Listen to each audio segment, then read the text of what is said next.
श्री गणेशाय नमः।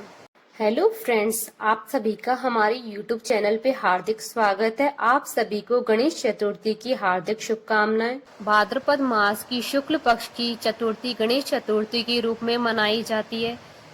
इस चतुर्थी पर भगवान श्री गणेश जी का व्रत किए जाने का विधान है। मान्यता है कि इसी तिथि का संबंध भगवान गणेश जी के जन्म से है तथा यह तिथि भगवान गणेश जी को अत्यंत प्रिय है। ज्योतिष में भी श्री गणेश को चतुर्थी का स्वामी कहा गया है। भाद्रपद मास की शुक्ल पक्ष की चतुर्थी के दिन चंद्रमा का दर्शन मिथ्या कलंक देने वाला होता है, इसलिए इस दिन चंद्र दर्शन करना मना होता है। इस चतुर्थी को कलंक चौथ के नाम से भी जाना जाता है। कहा जाता है कि भगवान श्री कृष्ण भी इस तिथि पर चंद्र दर्शन करने के पश्चात मिथ्या कलंक के भागी बने थे, इसलिए आज के दिन चांद के दर्शन नहीं करने चाहिए। जो व्यक्ति जाने अनजाने में भाद्रपद शुक्ल चतुर्थी पर चंद्रमा का दर्शन करेगा वह अभिशिप्त होगा, उसे बहुत दुख उठाना पड़ेगा। गणेश पुराण के अनुसार भाद्रपद शुक्ल चतुर्थी के दिन चंद्रमा देख लेने पर कलंक अवश्य लगता है, ऐसा गणेश जी का वचन है। भाद्रपद शुक्ल चतुर्थी के दिन चंद्र दर्शन न करे। यदि भूल से चंद्र दर्शन हो जाए तो उसके निवारण के निमित्त श्रीमद् भगवत गीता के 10वें स्कंद में 56वें व 57वें अध्याय में उल्लेखित सैमंतक मणि की चोरी की कथा का श्रवण करना लाभकारक होता है, जिससे चंद्रमा के दर्शन से होने वाले मिथ्या कलंक का खतरा नहीं होगा। सैमंतक मणि की कथा, जिसे कलंक चौथ की कथा भी कहा जाता है, इस प्रकार है। द्वारकापुरी में सत्राजित नाम का एक सूर्य भक्त निवास करता था।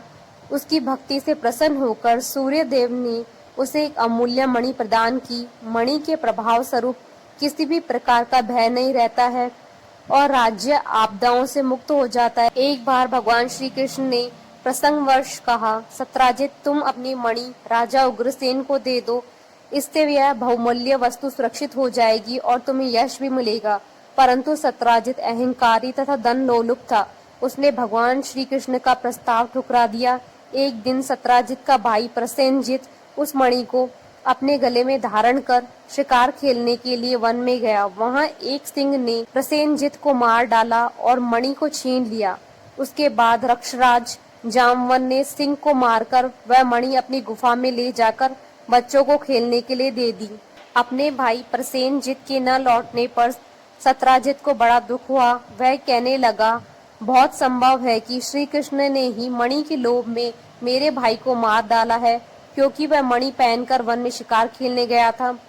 जब श्री कृष्ण ने सुना कि सत्राजित मुझ पर ही कलंक लगा रहा है, तब वह कलंक को मिटाने के उद्देश्य से प्रसेनजित को ढूंढने नगर के कुछ गणमान्य नागरिकों को लेकर वन में गए। खोजते खोजते उन्होंने देखा कि जंगल में किसी सिंह ने प्रसेनजित और उसके घोड़े को मार डाला है। जब सिंह के पैरों के निशान देखते हुए वे लोग आगे बढ़े तो देखा कि एक रीछ ने सिंह को भी मार डाला है।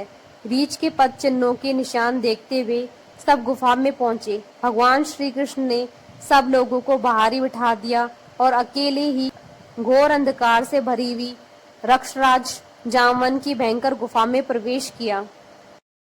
वहां उन्होंने देखा कि श्रेष्ठ सैमंतक मणि को बच्चों का खिलौना बना दिया है।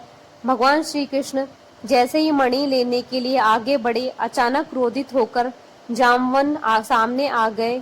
उस समय उन्हें भगवान की महिमा और प्रभाव का ज्ञान नहीं था, इसलिए वे भगवान श्री कृष्ण से घमासान युद्ध करने लगे। भगवान की घूंसों की चोट से जामवन के शरीर की एक एक गांठ फूट गई। पूरे 28 दिनों तक युद्ध चलता रहा। जामवन का शरीर पसीने से लथपथ हो गया, उत्साह जाता रहा। अंत में उन्होंने भगवान श्री कृष्ण को पहचान लिया और कहा, हे प्रभु, मैं जान गया कि आप ही पुराण पुरुष भगवान विष्णु हैं। मुझे पराजित करने की क्षमता किसी साधारण मनुष्य में नहीं हो सकती। आप विश्व के रचयिता, ब्रह्मा आदि को बनाने वाले हैं। अज्ञानवश हुए मेरे अपराध को क्षमा करें। भगवान श्री कृष्ण ने कहा, रक्षराज, हम मणि के लिए ही तुम्हारी गुफा में आए हैं। इस मणि के द्वारा मैं अपने पर लगे झूठे कलंक को मिटाना चाहता हूँ।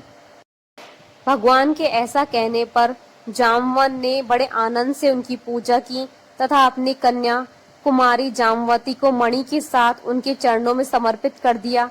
भगवान श्री कृष्ण अपनी नववधु जामवती के साथ द्वारका लौट आए और मणि सत्राजित को लौटाकर अपने ऊपर लगे कलंक को मिटा दिया।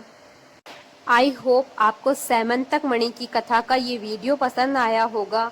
तो आप इस वीडियो को अधिक से अधिक लाइक और शेयर करें ताकि सभी भक्तों को इस कथा का लाभ प्राप्त हो सके। आप हमारे चैनल को सब्सक्राइब जरूर कीजिएगा ताकि आप और हम कनेक्टेड रहें। Take care. श्री गणेशाय नमः।